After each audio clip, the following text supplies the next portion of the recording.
पेड़ के पैसे आप देते थे कि नहीं देते थे? नहीं, बस कभी देते थे कभी नहीं देते थे, मिक्स ही चलता था। तो वो सारे मिल के करते थे। केपीएल में सिलेक्शन के लिए कौन कौन सी सिफारिश चढ़ाई आपने? हाईएस्ट स्कोर कितना है आपका? हाईएस्ट 141 है। आप अपने अंदर खुद को क्या समझते हो? मैं बड़ा बैट्समैन। एक तो हमारे पास जो सबसे बड़ी सिफारिश है वो अल्लाह ताला की है।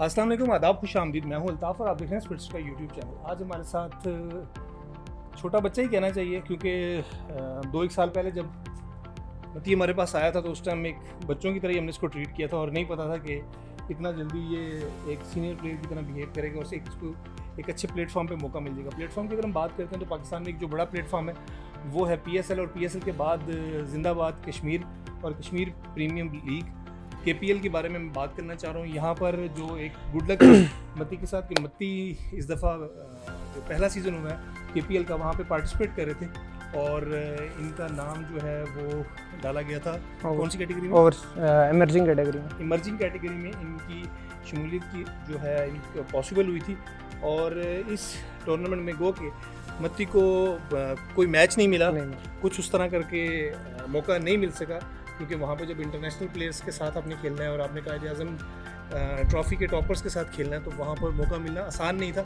लेकिन मैं मत्ती को मुबारकबाद देना चाहूँगा। और मती, आपको पहला तो मतलब आप मत्ती सारे मत्ती बोलते हैं, पहले तो आप अपना पूरा नाम बताएं। मेरा नाम पूरा नाम वैसे मतीउल्लाह है, तो वैसे ही लोग प्यार से मती मुझे कहते हैं। मतीउल्लाह। इसका नाम इतना मत्ती कहते हैं कि मीन्स मैं भी कंफ्यूज हो रहा था कि इनका पूरा नाम क्या है। तो अच्छा मती भाई, ये बताओ कि जब आपका ये जो इवेंट रहा है, इस इवेंट में आपकी सिलेक्शन कैसी हुई? क्योंकि बहुत सारे लोगों के जहन में जो है ना इस हवाले से क्वेश्चंस थे कि ये जो लड़के मतलब लोकल लेवल पे खेल रहे हैं और फट से एकदम वो KPL में आ गए और उन्होंने इंटरनेशनल प्लेयर्स को और फॉरेन प्लेयर्स के साथ जो है ना ड्रेसिंग रूम शेयर किया, ये क्या उन्होंने गिदड़ सिंगी इख्तियार की और कैसे उनको मौका मिला, वो सारी डिटेल जानेंगे इस वीडियो में। और मती आज यहाँ पर क्या कर रहे हैं इसके बारे में हम बात करेंगे। तो सबसे पहले तो यार ये बता कि किस तरह इस KPL में आपकी पार्टिसिपेशन कैसे हुई? ठीक है, आप KPL से पहले आप क्या क्रिकेट खेल रहे थे और KPL वाला माहौल देखने के बाद आप क्या खेल रहे हो? माइंडसेट क्या चेंज आया है? गेम में क्या इम्प्रूवमेंट आई है? KPL में कैसे मौका मिल गया? और फिर ये भी बात करेंगे कि आपकी क्रिकेट स्टार्ट कहाँ से की थी। सबसे इंटरेस्टिंग क्वेश्चन जो है कि वो KPL में एक लोकल लड़के को कि जो कि एक लोकल क्लब से खेल रहे हैं, अच्छा खेल रहा है, नो डाउट, बुरा नहीं था, अच्छा था। ख़ासतौर पे पावर हिटिंग में पहले दिन से ही, अगर मैं अपनी बात करूं तो मैं जैसे 6-7 साल से क्रिकेट अकेडमी चला रहा था, तो गिने चुने चंद लड़के ऐसे हैं कि जिनका हम नाम ले सकते हैं कि यार कोई बॉलिंग में अच्छा था, कोई स्पिन बॉलर अच्छा था, कोई पावर हिटिंग में अच्छा था। तो मती उन लड़कों में है कि जिसको देख के लग रहा था कि यार ये पावर हिटिंग कर सकता है। और मेरा ख्याल जब तू आया था तो उस टाइम भी मैंने तुझे बड़ा मोटिवेट करने की कोशिश की थी कि पावर हिटिंग कर सकता तू। तो वो उस हवाले से मती मुझे आप ये बताएं कि आपको ये KPL में सबसे पहला क्वेश्चन, सबसे मेन क्वेश्चन, KPL में नाम कैसे आ गया? अल्ताफ़ भाई, जैसा कि सारों को पता है कि KPL जो मैनेजमेंट है, सबसे पहले उसने ट्रायल अनाउंस किए जो मेरे ख्याल में फरवरी में हुए थे। तो फरवरी में हमारे ट्रायल हुए। पहले ट्रायल में सईद अजमल सेलेक्टर थे, साथ उनके अज़हर महमूद हुए थे और उन्होंने हमारे ट्रायल्स लिए। ट्रायल्स हमारे उस दिन 2 स्टेजेस हुए थे। पहले हमें बैटिंग, ट्रायल्स हुए थे कश्मीर में हुए थे? ये कश्मीर में हुए थे, मीरपुर, 2 जगह पे हुए थे कश्मीर में। पहले मीरपुर हुए, फिर उसी के नेक्स्ट डे हमारे थे ट्रायल मुजफ्फराबाद में। मैं बात काटूँगा यहाँ पर। मेन क्वेश्चन ये है कि वो जो इमर्जिंग कैटेगरी थी उसमें कश्मीरी होना ज़रूरी था? उसमें मतलब इन्होंने ये क्राइटेरिया रखा था ना कि जो इमर्जिंग जो होंगे ना कश्मीरी, वो कश्मीर से ही होंगे। अब ओवरसीज़ जो कश्मीरी होंगे वो ओवरसीज़ के ट्रायल्स जो हुए थे वो मतलब अब उनको हम यहाँ पे बुला तो नहीं सकते थे ना ट्रायल्स के लिए। ठीक है। तो उनको KPL की मैनेजमेंट ने ये किया कि उनकी वीडियोस वगैरह मंगाई, वीडियोस के थ्रू किया क्या क्रिकेट खेल रहे हैं। वो ओवरसीज़ कैटेगरी लादा थी, ओवरसीज़ इमर्जिंग कैटेगरी थी वो भी। उसके अलावा पाकिस्तान से भी इमर्जिंग कैटेगरी के प्लेयर इंक्लूड किए गए, जैसे जो कोई फर्स्ट क्लास खेला हुआ है, अंडर 19 पाकिस्तान खेला हुआ है, अंडर 19 नॉर्दर्न वगैरह कोई रीजन वगैरह खेला हुआ है, तो उन सारों को भी KPL की मैनेजमेंट ने ऐड किया था इसमें। तो हमारे जो थे, हम अब उन्हें पता नहीं था, कम प्लेयर खेले हुए थे रीजन वगैरह, क्रिकेट का इतना वहाँ पे रुझान नहीं था। इसके लिए उन्होंने ट्रायल किए कि आखिरकार मतलब इधर टैलेंट कितना है क्या वो चेक करना चाहते थे। उन्होंने फिर पहले ट्रायल उन्होंने 2 जगह अनाउंस की, पहले मीरपुर ट्रायल अनाउंस किए, मुजफ्फराबाद की। जो मीरपुर दे सकते थे उन्होंने मीरपुर दिए, जो मुजफ्फराबाद दे सकते थे वहाँ पे दिए। फिर वहाँ से उन्होंने उस ट्रायल्स के टाइम आप पिंडी इस्लामाबाद में थे? मैं पिंडी इस्लामाबाद में था। और आपको पता कैसे चला? थ्रू सोशल मीडिया पे कश्मीर प्रीमियर लीग ने अपना पेज बनाया, वहाँ पे पोस्ट की, काफ़ी उन्होंने एडवर्टाइजमेंट की वहाँ से, तो फिर जिसके थ्रू हमें भी पता चला और काफ़ी सारों प्लेयरों को पता चला। KPL की मैनेजमेंट ने ये बहुत अच्छा काम किया कि सोशल मीडिया पे उसने सही करके एक्सटेंड किया इसको, ताकि सारे प्लेयर्स को पता चल सके और कोई भी अच्छी कर दी। अच्छा, जब आप KPL खेलने गए थे, मतलब मैं अगर अपनी बात करता हूँ तो KPL स्टार्ट होने से पहले कोई आइडिया नहीं हो रहा था यार KPL का लेवल क्या होगा, किस लेवल की ऑडियंस, किस लेवल के प्लेयर इसमें शामिल होंगे। जितनी उसने हाइट पकड़ी बिल्कुल भी आइडिया नहीं था। जब आप पहले ट्रायल देने गए थे तो क्वेश्चन मेरा ये कि जिस दिन आप पहले ट्रायल देने गए थे कि आपको आइडिया था कि यार इतने बड़े प्लेटफॉर्म के लिए आप ट्रायल देने जा रहे हैं? अल्ताफ भाई सच बताऊं तो पहले ये हुआ कि जब मैं ट्रायल देने गया तो मैंने सोचा जैसे ही मतलब पिंडी इस्लामाबाद में, अब इस्लामाबाद में IPL होती है, इस्लामाबाद प्रीमियर लीग, कोई बिग बैश लीग होती है, वैसे ही मैं एक कॉमन सी लीग कश्मीर के समझ के गया। मुझे कोई आइडिया नहीं था। जैसे पहले हमारी एक होती थी KSL होती थी, कश्मीर सुपर लीग, उसमें मतलब जब हमारे सीनियर्स प्लेयर खेलते थे तो हम देखते थे, तब कोई फर्स्ट क्लास प्लेयर आ जाता था, हम बिल्कुल, मेरा आइडिया उसी का था। मेरा इतना बड़ा लेवल का मतलब आइडिया भी नहीं बिल्कुल मैं लगा सकता था। वहाँ पे गए, ट्रायल दिए, फिर वहाँ से शॉर्ट लिस्ट हुए। पहले दिन 70-80 प्लेयर शॉर्ट लिस्ट हुए, फिर दूसरे दिन मुजफ्फराबाद हुए, वहाँ से शॉर्ट लिस्ट हुए, 150 प्लेयर शॉर्ट लिस्ट हुआ। आहिस्ता फिर जब कैटेगरीज वगैरह अनाउंस होना शुरू हुई। पहला ट्रायल किसने लिया था? पहले ट्रायल सईद अजमल भाई ने और अजहर महमूद भाई ने। अच्छा,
सेलेक्टर्स में सईद अजमल सुपरस्टार रहे हैं, अजहर महमूद जी अजहर महमूद जो हैं वो इतने बड़े लेवल पे काम कर चुके हैं, खेल चुके हैं, दुनिया के नंबर 1 ऑलराउंडर रह चुके हैं। तो उस दिन आपको आइडिया हो गया होगा इसका लेवल क्या होने वाला है? उस दिन थोड़ा हुआ था कि क्योंकि ज़ाहिर है इतने बड़े सेलेक्टर्स बुला रहे हैं तो ज़ाहिर है कुछ सोच के बुला रहे हैं, क्योंकि हमारे पास भी कश्मीर में भी थे सेलेक्टर्स, जैसे रीजन के सेलेक्टर्स होते थे वो थे, अवेलेबल थे, वहाँ पे भी ला सकते थे। हमें फिर वहाँ पे थोड़ा सा आइडिया हुआ, प्लस उनकी जो मतलब उस दिन इंतजामात थे, हमें उस दिन पता चला, थोड़ा सा लेवल देखा प्लेयर्स का, मतलब जो रुझान देखा उस दिन हमने ट्रायल्स में। तकरीबन कभी भी रीजन के ट्रायल में मैंने इतने बंदे नहीं देखे जितने, मतलब समझ लें कि पूरा कश्मीर वहाँ पे ट्रायल्स में आया हुआ था। काफ़ी मतलब ट्रायल्स के लिए काफ़ी बंदे आए, तब हमें हल्का आइडिया होना शुरू हुआ। फिर आहिस्ता मतलब फिर कोरोना की वजह से थोड़ा सा लेट हुई। जैसे कि इसका पहला प्लान था वो अप्रैल में था, अप्रैल में कोरोना की वजह से थोड़ा डाउट्स बढ़ गए थे और लेट होती गई। जैसे हमारे सेकंड ट्रायल फ़ौरन ही मतलब 10-12 दिन बाद होने थे, जब शॉर्ट लिस्ट 150 में से भी उन्होंने शॉर्ट लिस्ट करने थे। लेकिन हुआ ये कि जब 150 प्लेयर शॉर्ट लिस्ट हुए, उसके बाद उन्होंने फिर दोबारा जब ट्रायल अनाउंस किए, फिर कोरोना की वजह से लॉकडाउन हो गया, फिर एक्सटेंड होते होते 2 महीने लग गए दूसरे ट्रायल होने में। तो फिर दूसरे ट्रायल जब हुए तो तब इमरान फरद भैया है, साथ उनके ये सलमान इरशाद जो लोकल कश्मीरी हैं, जो PSL भी खेल चुके हैं, फर्स्ट क्लास भी खेल चुके हैं, माशाल्लाह अच्छी परफॉर्मेंस भी दी है, ऑस्ट्रेलिया लेवल A भी खेल चुके हैं। तो वहाँ से फिर वो भी आए, उनके साथ दीगर जो इंतजामात किए थे उनमें तनवीर भाई थे, तनवीर मुगल जो भी हेड हैं हमारे कश्मीर क्रिकेट के। कितने सिलेक्शंस के कितने राउंड हुए, कितने दिन सिलेक्शन के मींस के पहले 2 हुए थे, पहला दिन बुलाया था ना हमें, वहाँ पे 2 राउंड लिए थे ना, पहले शॉर्ट लिस्ट किए ना कुछ प्लेयर, फिर दोबारा ट्रायल किए, शाम को दोबारा वारी कराई है ना, तो फिर दोबारा शॉर्ट लिस्ट किए ना, फिर वहाँ से 70-80 प्लेयर किया था ना, फिर मुजफ्फराबाद बैटिंग में दिए, बॉलिंग में नहीं दिए, मतलब टाइम कम था और बंदे ज़्यादा थे, तो फिर उन्होंने इंटरेस्टेड थे कि मैं बैटिंग बॉलिंग दोनों में। जी मैं यहाँ पे तो आप बॉलिंग भी करता हूँ मैं। अच्छा, इंटरेस्टेड तो दोनों में था, लेकिन फिर वो जैसे उन्होंने इंतजाम किया था वैसे। बैटिंग की बात करते हैं तो बैटिंग करते वक्त आपके जहन में क्या था कि किस नंबर के लिए आप ट्रायल दे रहे हो? तो उन्होंने पूछा था, तो मैं वैसे यहाँ पे क्लब क्रिकेट में तो आपको पता है बंदे का कोई ख़ास नंबर नहीं होता, जहाँ पे बस बंदा दिल करता है वहाँ पे वारी करता है। वैसे वहाँ पे जब उन्होंने किया, ओपनर्स भी थे, मतलब मिडल ऑर्डर, पहले जब उन्होंने ट्रायल लिया तो पहले मिक्स लिए ना, कि कोई भी मतलब ओपनर नहीं, कोई भी न्यू बॉल ओल्ड बॉल कोई भी नहीं, मिक्स लिए उन्होंने, नए बॉल भी थे पुराने भी थे। उसके बाद जब सेकंड ट्रायल उसी दिन सेकंड फेज़ हुआ, तो तब उन्होंने मतलब शॉर्ट लिस्ट की, ये ओपनर्स के ट्रायल्स हैं, फिर ये 1 डाउन के 2 डाउन के, उधर मैंने मतलब दिए 1 डाउन 2 डाउन के लिए थे, मिडल ऑर्डर में मतलब पुरानी बॉल से खेला था वहाँ पे मैं, जब मैं सेकंड ट्रायल देने गया था। तो उसके बाद फिर इसी तरह सीन चलता रहा, तो फिर वहाँ पे हमने जब मिडल ऑर्डर्स के ट्रायल दिए, तो मिडल ऑर्डर्स के ट्रायल में यही था, पुराने बॉल हमें मिल रहे थे, बॉलर्स बॉलिंग कर रहे थे। तो उसके बाद जो हमारा जो नेक्स्ट फेज़ हुआ था वो मुजफ्फराबाद में हुआ था। मुजफ्फराबाद वैसे जब हमारे मीरपुर ट्रायल हुए उसके बाद दूसरे दिन ही मुजफ्फराबाद ट्रायल हुए थे, लेकिन जो मुजफ्फराबाद ट्रायल थे वो उन प्लेयर्स के लिए थे जो मीरपुर नहीं दे सके थे, वो मुजफ्फराबाद दें। फिर वहाँ से भी शॉर्ट लिस्ट हुए, फिर दानू को शॉर्ट लिस्ट करके एक दिन फिर लादा रखा गया। जब मुजफ्फराबाद ट्रायल हुए जो हमारे, हम फिर सारे गए, वहाँ से शॉर्ट लिस्ट किया गया हमें। वहाँ से फिर तकरीबन 60-70 कश्मीरी पे अनाउंस हुए, 60-70 वहाँ से हुए। ओवरसीज़ कश्मीरी बुलाए गए जो वीडियोज़ के थ्रू सिलेक्टर थे, उनका नाम ड्राफ्ट में शामिल किया गया।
सिलेक्शन होगी, ठीक। सिलेक्शन से पहले का एक मतलब वो था कि जब आपकी हाफ सिलेक्शन हुई और अभी डाउट्स थे, और उन डाउट्स को लेकर आप कुछ एक्सपेक्टेशंस लेके वापस आए अपने क्रिकेट में।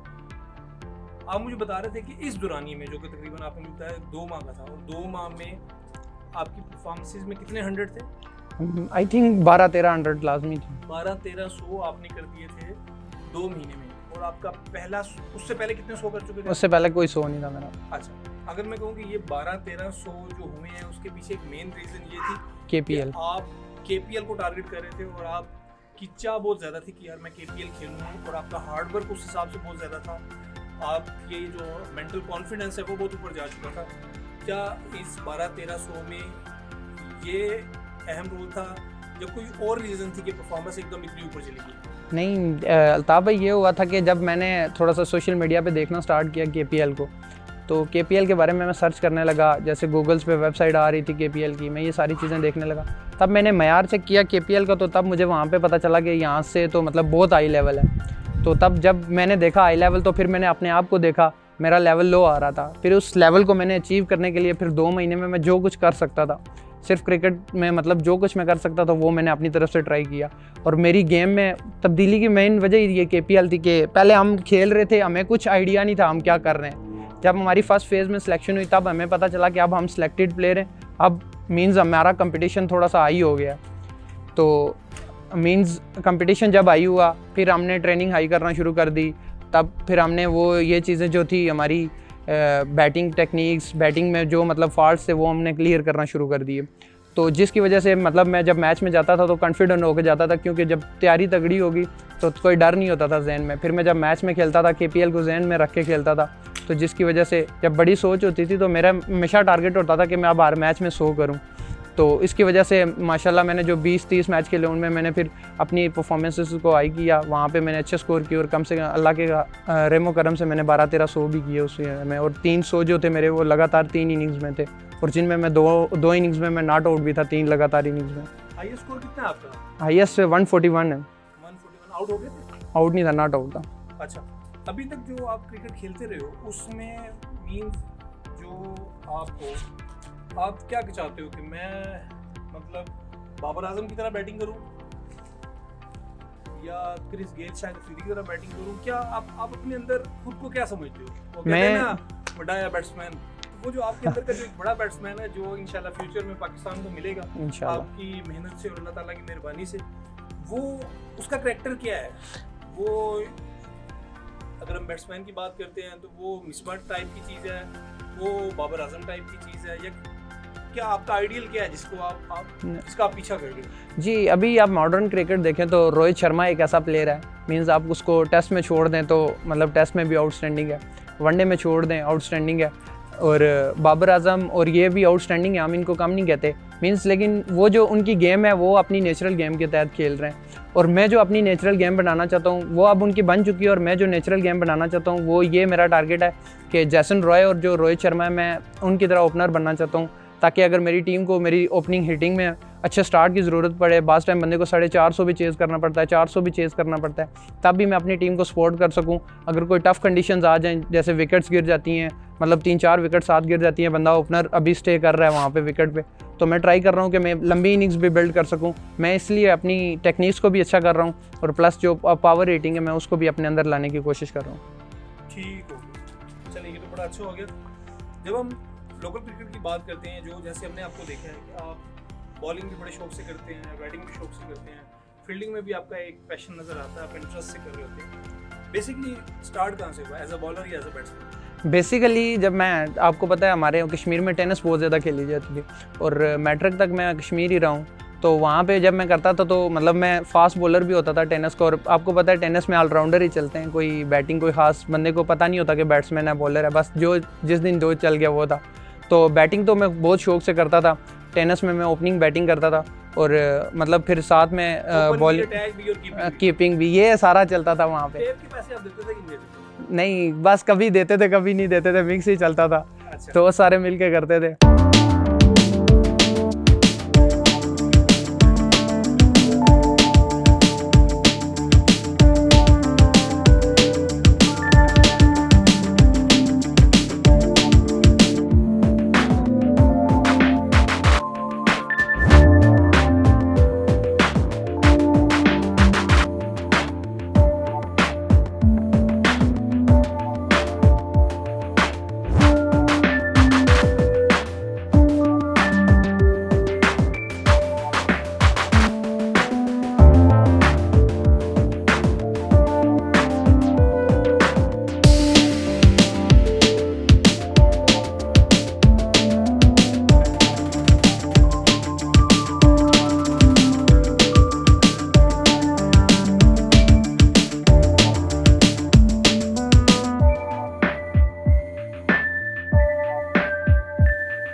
और इम्पोर्टेंट क्वेश्चन बीच में आ रहा है, शैतानी क्वेश्चन भी साथ साथ करने हैं, जो कि जब हम वीडियो चलाएंगे ना तो बहुत सारे कमेंट्स आएंगे। और सोशल मीडिया की एक खूबी भी और खामी भी है, बहुत सारे लोग आपको अप्रिशिएट भी करते हैं, बहुत सारे जो दिलजले होते हैं ना वो भी आ जाते हैं कीड़े निकालने के लिए। केपीएल में सिलेक्शन के लिए कौन कौन सी सिफारिश चढ़ाई आपने? सर ये जो मतलब एक तो हमारे पास जो सबसे बड़ी सिफारिश है वो अल्लाह ताला की है, जो हम मेहनत करते हैं और हमें अपने ऊपर बिलीव होता है। तो बाकी हमें, अब हम मेहनत करते हैं तो हमें मतलब बाज़ प्लेयर है ना मेहनत करते हैं लेकिन उन्हें खुद पे यकीन नहीं होता है। वो ये करते हैं कि वो जो दुनिया की ताकत होती है वो लड़ाना शुरू कर देते हैं, वो जो मेन ताकत है वो भूल जाते हैं। तो हम अल्लाह के भरोसे पे थे, तो बाकी जिस तरह होता गया हम करते गए, हमने अपनी तरफ से कोशिश की और हम एज अ मुस्लिम हमारा बिलीव है कि हम जितनी मेहनत करते हैं उतना ही हमें मिलता है। तो हम ये चीज़ सोचते ही नहीं है कि हमें दुनिया से मिलेगा या कहीं से मिलेगा, हमें हमारी सबसे बड़ी सिफारिश जो है अभी अल्लाह ताला ही है हमेशा। और बीच में कोई ऐसा लम्हा आया कि जिस टाइम आपके अपने दिलो दिमाग में या किसी ने ये कह दिया कि यार एक रेफरेंस चाहिए होगा, एक सिफारिश चाहिए होगी? ये अल्ताफ़ भाई आपको पता है जब हम क्लब क्रिकेट स्टार्ट करते हैं, जब थोड़ा सा मतलब खेलना शुरू करते हैं तो हमें पहला पॉइंट जो होता है ना, जो लोग हमें कहते हैं वो ये कहते हैं कि पाकिस्तान में पर्ची सिस्टम है, ये सिस्टम है, ये लोग बहुत ज़्यादा बातें करते हैं। तो ये वाली बातें जब होना स्टार्ट होती हैं तो फिर बंदे के ऑटोमेटिकली एक जहन में बढ़ना स्टार्ट हो जाता है कि मैं ये करूँगा, मैं वो करूँगा। लेकिन मैंने ज़्यादातर ये चीज़ रखी है कि मैं अपने आप को आउटस्टैंडिंग करूँगा। आपको पता है जब बंदा आउटस्टैंडिंग हो जाता है तो तब आउटस्टैंडिंग प्लेयर्स की वैल्यू ही इलादा होती है, उनका मतलब कोई भी चाहिए नहीं होता उन्हें। जब मैं खुद बन जाऊँगा तो मुझे किसी की ज़रूरत नहीं है कि मुझे कोई वो आके खिलाए। बाकी अल्लाह ताला है, वो बंदे को अपनी मेहनत के मुताबिक ज़रूर देता है। बेशक बेशक। चलिए, बड़ा अच्छा लगा कि आपको इतना आपको सेल्फ बिलीव भी है, और सबसे बड़ी बात है कि आपको सबसे ज़्यादा भरोसा अल्लाह ताला की ज़ात पे है। अभी तक मतीउल्लाह केपीएल का पहला सीज़न खेल के वापस आ चुके हैं और अपने नेक्स्ट सीज़न के लिए खुद को ग्रूम करना चाहते हैं। अभी तक जो आप यहाँ पे पहुँचे हो, इसमें यहाँ तक पहुँचाने में किसका हाथ है? और अगर आप प्रोफेशनल क्रिकेट की तरफ आए हो तो कौन सा टर्निंग पॉइंट था कि आपने सोचा कि यार नहीं, मैं प्रोफेशनल क्रिकेटर बन सकता हूँ, मुझे सिर्फ गली मोहल्ला नहीं खेलना, मुझे टॉप लेवल क्रिकेट खेलनी है? इसमें किस कोच ने, आपके किस मैच ने, किस दोस्त ने, कुछ भी ऐसा आपकी लाइफ में आया हो कि जहाँ से आपको मोटिवेशन मिली हो और आपने अपना ट्रैक ये वाला चुन लिया? जब मैं स्टार्ट में पिंडी आया तो हमारे साकिब भाई हैं, मेरे भाई के दोस्त थे साकिब ववासी, तो मैं उनके साथ 1-2 ओवर मैच खेलने गया। प्रेस का मैच था तो वैसे ही मतलब मैं टेनिस खेलता तो मुझे बहुत शौक था मैच खेलने का, तो वो मुझे बुलाते थे, फील्ड वगैरह कराते थे, मुझे बैटिंग भी कराते थे, नेट में थ्रो डाउन वगैरह कराते थे। तो जब मैं स्टार्ट में उनके साथ 1-2 ओवर टेनिस खेला तो उन्होंने मुझे कहा कि आप हार्ड बॉल स्टार्ट कर दो, तो मीन्स आप अच्छा कर सकते हो। फिर वो उस टाइम मेरा फर्स्ट ईयर था, फिर फर्स्ट ईयर में मैंने फर्स्ट ईयर के साथ ये किया कि मतलब मैंने टेनिस को ही रखा, मतलब इतना हार्ड बॉल को प्रेफरेंस नहीं दी। तो मैंने जब फर्स्ट ईयर कंप्लीट की तो सेकंड ईयर के टाइम साकिब भाई ने मुझे कहा कि आप स्टार्ट कर दो, मतलब 19 निकल जाएगी, ये हो जाएगा, तो फिर मुश्किल हो जाता है खेलने का बंदे को। तो फिर मैंने स्टार्ट कर दी प्रोफेशनल। मैंने Mohammad Wasim cricket academy join की, 2-3 महीने वहाँ पे की। वहाँ पे हमारे शराज अहमद भाई कोच होते थे, तो वहाँ पे मैंने 3 महीने खेली। फिर वो मोहम्मद वसीम CDA में जो होते हैं, तो वो उसके बाद वो ये हुआ कि उनके साथ जब मैंने ट्रेनिंग स्टार्ट की तो 3-1 महीने तक मतलब बंद हो गई थी। फिर उसके बाद मैं मतलब नई एकेडमी ढूंढ रहा था, मतलब मेरी पंजाब कॉलेज में था, मेरे पास तब बाइक वगैरह नहीं होता था, तब मैं चाह रहा था करीब ही हो, तो फिर मैं वैसे ही इधर ढूंढ रहा था। फिर आपके पास हमारा चक्कर लगा स्पीडस्टर में, वहाँ पे मैं इंडोर थी, वहाँ पे ये फैसिलिटी थी कि मतलब मैं रात को भी प्रैक्टिस कर सकता था, अगर मैं चाहता दिन को भी प्रैक्टिस कर सकता था, तो मतलब किसी भी टाइम में प्रैक्टिस कर सकता था इसरार भाई के पास। तो इसरार भाई फिर वहाँ पे आपने मुझे देखा, जहाँ पे आपने मेरी पावर हीटिंग वाली जो क्वालिटी थी, आपने मुझे कहा कि पावर हीटिंग स्टार्ट करो। तो सबसे जो मेन पॉइंट था वो पावर हीटिंग वाला, वो मतलब बेसिकली आपने ही किया था, अल्ताफ़ भाई ने। मतलब वहाँ पे मुझे देखा, वहाँ पे मेरी उस दिन जब मैं मतलब आपकी तारीफ कर रहा था, जब मैं बात कर रहा था, तो कोई एक जुमला आपको याद है कि जो आपको इसने, क्योंकि मेरा मानना ये है कि जब हम सबको तारीफ अच्छी लगती है, हम सबको मोटिवेशन अच्छी लगती है, तो उस दिन कोई एक जुमला, कोई एक बात आपको मेरी याद है कि जिसको आपको यार हाँ उस दिन ये इस बात ने मुझे कुछ फ़ायदा दिया था? अल्ताफ़ भाई आपने मुझे कहा था, सोहेल अख्तर की एक मिसाल दी थी कि सोहेल अख्तर पिंडी में वो वाहिद प्लेयर था जो छिक्के मारता था।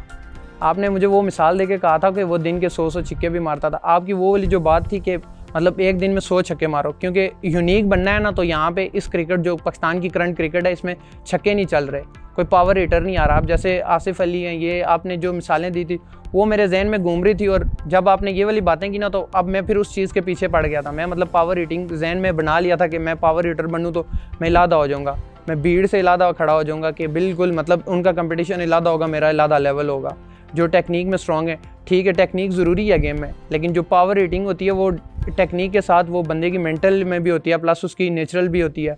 तो आपने मुझे ये चीज़ कहा था कि तू एक अच्छा पावर रेटर है, जो है कहा था ना, मीन्स कि मेरे अंदर मतलब उस टाइम कुछ था पावर रेटिंग का, तो आपने जब है कहा था तो फिर मुझे पता चल गया था है, तो अगर मैं इसको थोड़ा सा अच्छा करूं तो आउटस्टैंडिंग भी हो सकता है। मैं आपकी इस बात को ना सबसे पहले तो मैं आपका शुक्रिया अदा करूँगा कि आपने वो लफ्ज़ याद रखे, और मैं तमाम देखने वालों को, सुनने वालों को ये बात ज़रूर कहना चाहूँगा कि आप किसी की तारीफ़ करते हुए, किसी को अप्रिशिएट करते हुए बिल्कुल कंजूसी ना करें। हमारे यहाँ तनकीद करने वाले लोग बहुत ज़्यादा हैं और अप्रिशिएट करने वाले लोग बहुत कम हैं। मेरा अपना यही मानना है कि आपको जो मोटिवेशन है, जो गाइडेंस है, वो मतलब हमारे यहाँ टैलेंट बहुत ज़्यादा है, हमारे यहाँ कोई भी बच्चा किसी से कम नहीं है। सिर्फ ये है कि उसके शौक़ को, उसकी सलाहियत को अप्रिशिएट किया जाए और उसको इस बात का एहसास दिलाया जाए कि वो अच्छा है और थोड़ी सी मेहनत से वो सबसे ज़्यादा अच्छा हो जाएगा, तो यकीनन रिज़ल्ट आप जैसा होगा। मुझे बड़ी खुशी है और मैं समझता हूँ कि जब आप KPL में जब आपकी सिलेक्शन हुई है तो शायद मैं उन लोगों में से हूँ कि जो वाकई दिल से खुश था, और मैं उम्मीद कर रहा था कि आपको कोई एक आध मौका मिल जाए और उस एक आध मौके में आप क्लिक कर जाओ। लेकिन जब आपको मौका नहीं भी मिल रहा था तो मैं बिल्कुल भी डिसहार्ड नहीं था या मुझे कोई नेगेटिव फीलिंग नहीं थी, क्योंकि मुझे पता था कि जिस लेवल पे आपने ड्रेसिंग रूम शेयर कर ली है और इंशाल्लाह सेकंड सीज़न, थर्ड सीज़न में बाबर आजम की तरह आप भी प्रोमिनेंट हो जाओगे, और उसके पीछे सिर्फ और सिर्फ आपका सेल्फ भी बिलीव, अल्लाह ताला पर यकीन, और ये जो आप मेहनत कर रहे हैं वही है। अल्लाह ताला आपको ढेर सारा कामयाब करे। बहुत अच्छा लग रहा है आज आप यहाँ पर आए, और सबसे पहले हम थोड़ी सी आपके साथ प्रैक्टिस करेंगे जिस मकसद के लिए आप आए हैं।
एक मिनट मुझे ये बता दें कि अभी आपके नेक्स्ट प्लान क्या है और आप क्या करना चाह रहे हैं जो पहले नहीं था।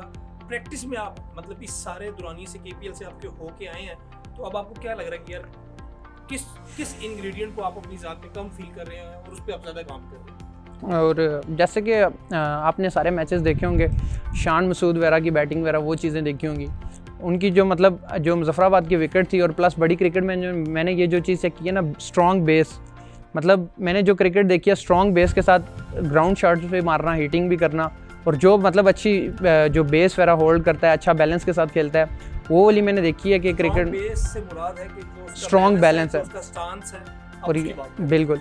और मैं मतलब ड्रेसिंग रूम शेयर कर इंटरनेशनल प्लेयर्स में जो मैंने खूबियाँ देखी वो ये थी कि स्ट्रॉन्ग बेस से खेलते हैं, सेल्फ बिलीफ के साथ खेलते हैं, प्लस वो नेगेटिव थॉट्स नहीं जहन में लाते।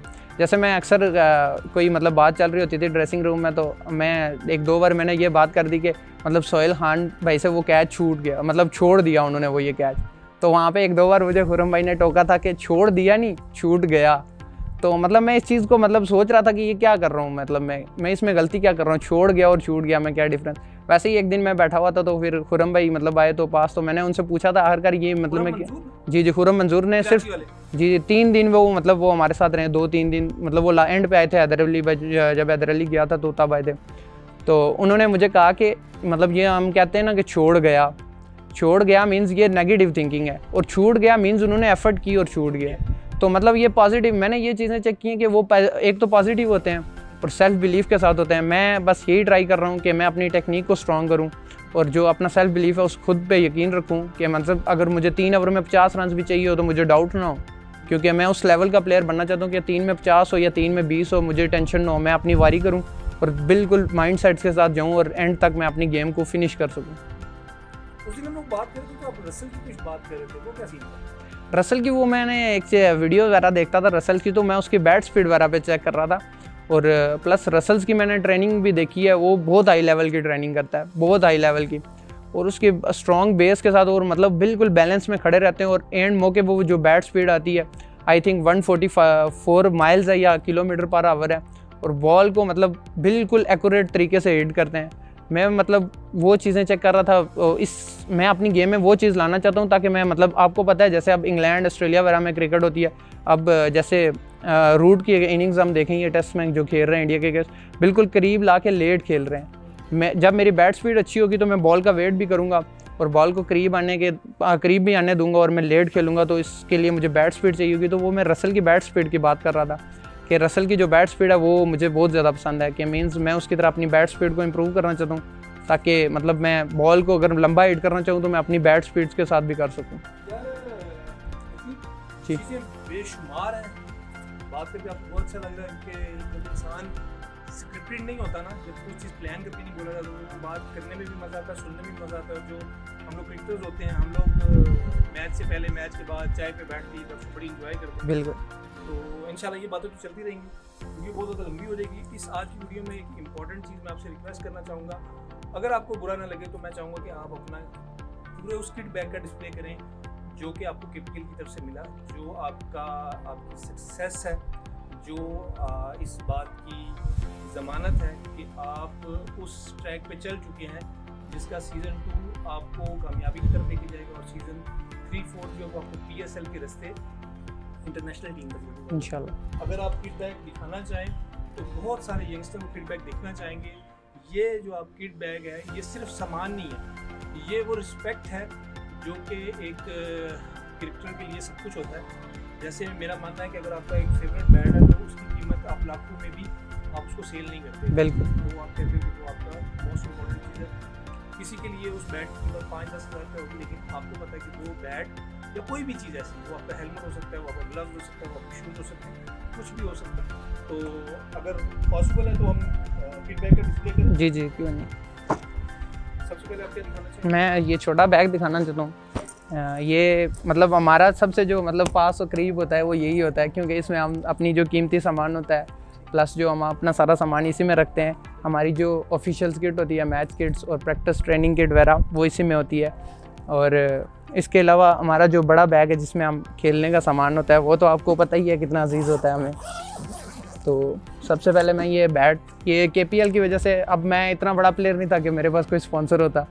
केपीएल में जब सिलेक्शन हुई तो 8 स्पोर्ट्स, आमिर भाई का जो स्पोर्ट्स शॉप है जी जी, तो ऑफिशियल स्पॉन्सर हैं अभी तक। तो यकीनन आप केपीएल का भी शुक्रिया अदा करेंगे। बिल्कुल, केपीएल का तो शुक्रिया, नहीं तो लोकल प्लेयर को आपको पता है कौन स्पॉन्सर करता है, लेकिन आमिर भाई का बहुत बहुत शुक्रगुजार हूँ कि उन्होंने मुझे 8 स्पोर्ट्स का जो ब्रांड है वो मुझे स्पोर्ट्स किए और स्पॉन्सर किए। उन्होंने मतलब ग्लव्स वगैरह सारी चीज़ें। उसके अलावा ये स्पाइक्स के पेयर्स होते हैं, ये अपने ही होते हैं, ये जिस मर्जी कंपनी के यूज़ करें, ये मैं स्पाइक्स के पेयर थे। उसके अलावा ये पैड वगैरह, पैड और ये हेलमेट कि जैसे कि आपको पता है कि केपीएल मतलब जल्दी हो गई थी, तो जिसकी वजह से हमारे अच्छे हेलमेट नहीं आ सके, तो फिर केपीएल ने मतलब ट्राई किया कि हेलमेट अवेल कर सके मैं, मतलब जो टीम्स थी लेकिन नहीं कर सके थे, जिसकी वजह से उन्होंने कवर दिए थे। तो ये कवर था। बाकी प्रैक्टिस का सामान वगैरह, ये सरोबो आर्म वगैरह ये रखा हुआ है किड्स बैग में। मतलब बस यही कुछ छोटा छोटा सामान है जो एक नॉर्मल क्रिकेट में होता है। ग्लव्स पेयर वगैरह 2-3, एट तो स्पोर्ट्स ने आपको क्या क्या स्पॉन्सर किया? एट स्पोर्ट्स ने हमें मुझे मतलब जो KPL नहीं मतलब पैड वगैरह उन्होंने सारी चीज़ें ही ऑलमोस्ट स्पॉन्सर की थी, लेकिन KPL में आपको पता है हेलमेट और पैड उनके यूज़ हो रहे थे, तो वो मैं घर पड़े हुए हैं। तो उसके अलावा ये उन्होंने मतलब सारी चीज़ें पूरी किट बैग स्पॉन्सर किया था, मुझे 2 बैट स्पॉन्सर किए थे, उसके अलावा 3-4 ग्लव्स के पेयर स्पॉन्सर किए थे। और बताएंगे एट स्पोर्ट्स का बैट कैसा पाया आपने? पैट ज़बरदस्त, आउट क्लास उनकी मतलब जो वुड है ना वो आउट क्लास है। मिडल्स जब हम खेलते हैं तो मतलब फील होता है कि एक अच्छे बैट से मैं खेल रहा हूँ। तो उसके अलावा ग्लव्स की क्वालिटी भी अच्छी थी उनकी, ग्लव्स दिए मतलब ऑलमोस्ट उन्होंने हर चीज़ मुझे अवेल की। और मुझसे मतलब आगे भी जब ज़रूरत पड़े तो वो कहते हैं कि आप मुझे कांटेक्ट कर लो, हम आपको देंगे। और छोटे बैग भी दिए थे मुझे, जो हैंडी बैग होते हैं वो ये नहीं, ये वो घर पड़ा हुआ ये फ्रंट लोगो में लेना चाहो, फ्रंट लोगो आप इसको उल्टा कर।